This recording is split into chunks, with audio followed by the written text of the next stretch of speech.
Tampil ke hadapan, boleh dengar. Siapa yang dimaksudkan sebagai pembuli dalam pemimpin BN dalam ucapan? Ini soal siapa yang makan padi, dia yang rasa pedas.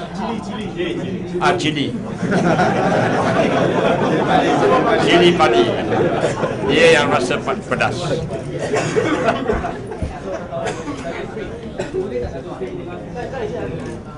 MCA terhadap bajet 2012 juta untuk sekolah kebangsaan. Di sini nyatakan kepada sekolah menengah jenis kebangsaan. Apakah untuk menengah saja ataupun sekolah rendah dengan menengah? Saya mengatakan untuk bajet yang akan datang, Yang Amat Berhormat Perdana Menteri selaku Menteri Kewangan akan memberi pertimbangan yang sewajarnya untuk memberi peruntukan yang lebih kepada sekolah jenis kebangsaan rendah dan sekolah menengah jenis sekolah menengah kebangsaan kedua-dua. Dan untuk rendah 30 juta tak cukuplah. Untuk 30 juta itu khas untuk menengah. Dan bukan hanya permintaan untuk sekolah, bahkan sebagai usaha untuk mengurangkan beban yang ditanggungkan oleh keluarga berpendapatan rendah, MCA berpendapat sampailah masa kerajaan mengulurkan bantuan kepada keluarga-keluarga yang dikatakan pendapatan kurang daripada 3,000. Dan bantuan ini seharusnya dalam bentuk cash. Yang kedua, juga bantuan untuk membayar buku teks, uniform dan juga tambang bas sekolah. Ini kami anggap penting kerana seperti kita sedia maklum, ini adalah dikatakan impak daripada kenaikan harga-harga keperluan yang dialami bukan oleh Malaysia, bahkan untuk oleh semua negara. What MCA's plan to target young voters in the election? That question will be better answered by the youth leader, Kasyong. He has his plan.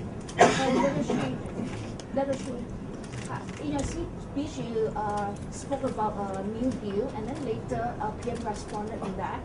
And are you satisfied with PM's response?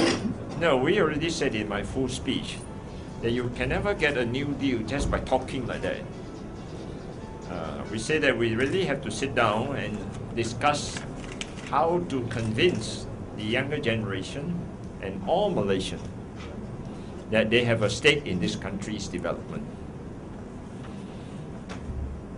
That it is a government that takes care of all, inclusive, from education, employment, security, economic development, law and order, and also because of the rising cost of living. PM say that it is close with One Malaysia. Are you satisfied with that concept? No, the One Malaysia is a good concept that all of us subscribe. Now the question is what we call pengisian, giving meaning to Satu Malaysia. We want to fill up these Satu Malaysia with meaningful policy which is inclusive,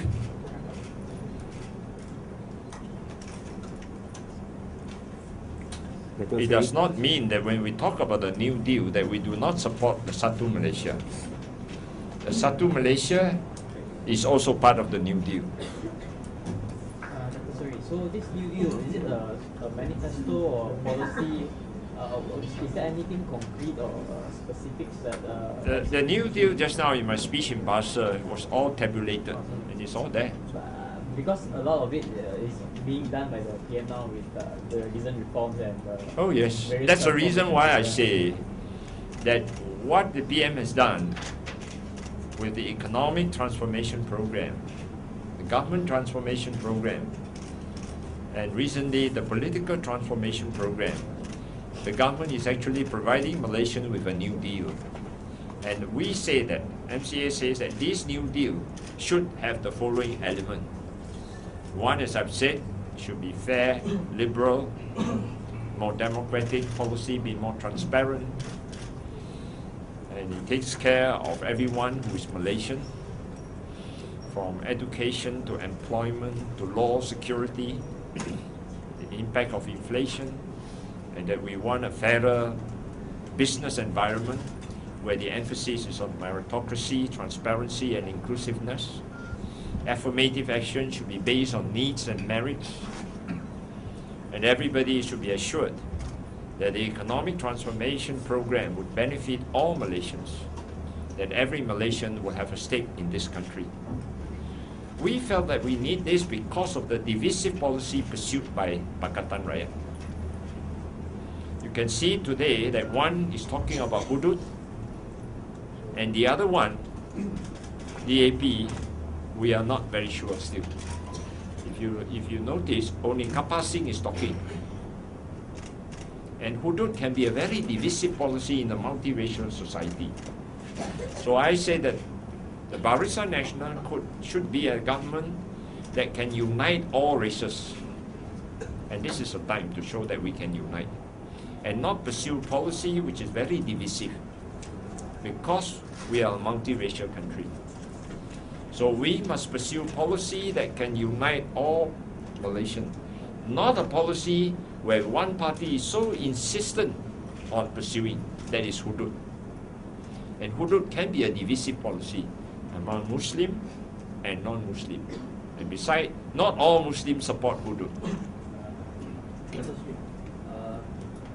Can I ask you to comment on Tee Keat's latest comment? He basically said that MCA is irrelevant, is fast becoming irrelevant because it has not gone through enough reforms since the last general election.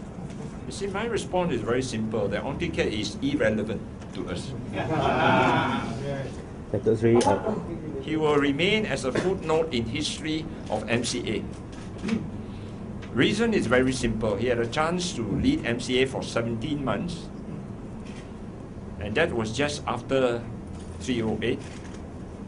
He never did anything on reformation or transformation. All he did was to punish people, sack people, so that the only transformation and relevance that have brought to MCA is during his period, we have a lot of EGM, Extraordinary General Meeting. In the history of MCA, there were only 5 EGM, 62 years.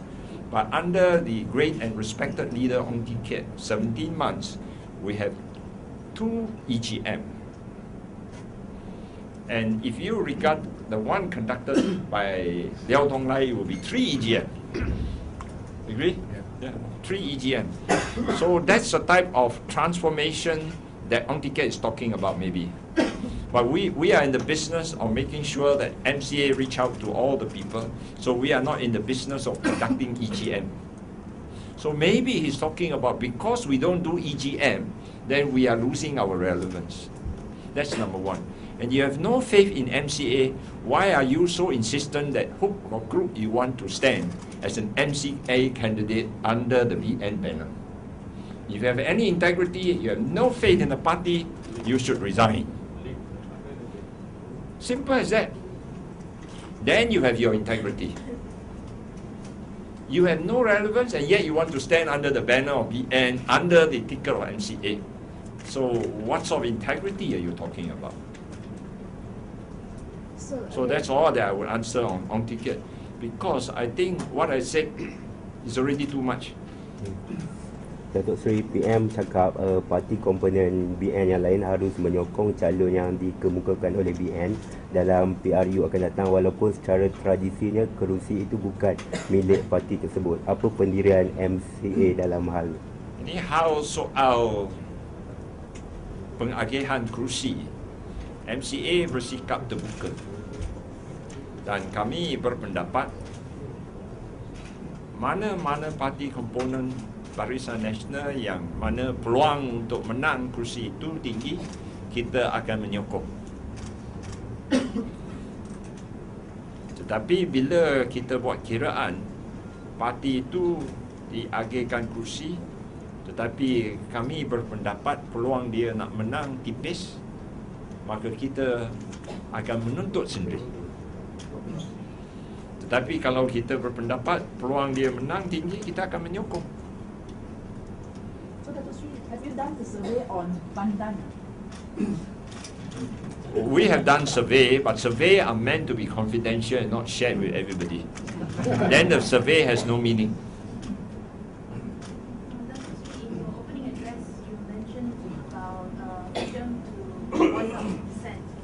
So you also mentioned that there should be a designated room in place. Yeah. But PM also announced that although the Police Act will be reviewed, there will still be no street demonstrations. Can you elaborate more on that?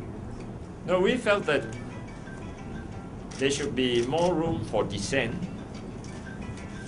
more space for dissent. And what PM has done is that he has done a very remarkable thing, is to remove ISA, and that media do not have to renew their license every year. And we felt that we should then consider more opening up more space, and that include designated place for demonstration, designated route. And as a political party, we felt that we should say it. And it's up to PM, because PM have to consider the national interest. And the government of the day must listen to the rakyat. And having listened to the rakyat, the government of the day must also decide in the national interest whether it can be done or cannot be done.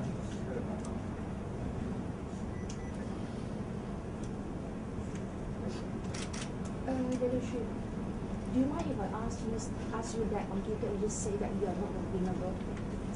I've already said I've answered enough on Tee Keat's question.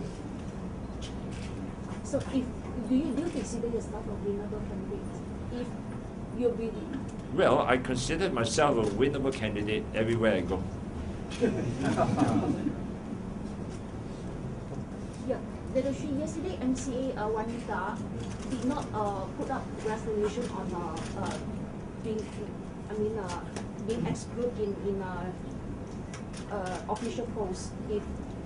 How do you see this? Well, I see that it is a good thing that democracy is alive and that we have a very robust, vibrant MCA where people can have different voices. At the end of the day, it's the majority that counts. So it is a good sign that democracy is alive and flourishing in MCA.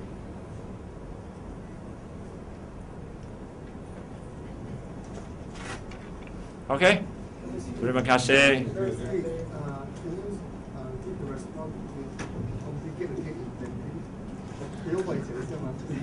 Not be serving the rakyat under the party. But He then will the not. only- He should not serve. Yeah. So the only option left will be to leave the party, right? No, that is What's different. the alternative then? My premise is correct. The conclusion is up to people to draw. But how the same? Oh, that's up to him, his wisdom, not me to tell. I say here, no confidence in the party. He should not serve under the name of the party. The rest is up to him.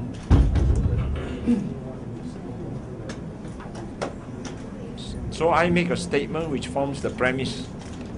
How he draws a conclusion is up to him. Okay? Thank you. Terima kasih. Thank you.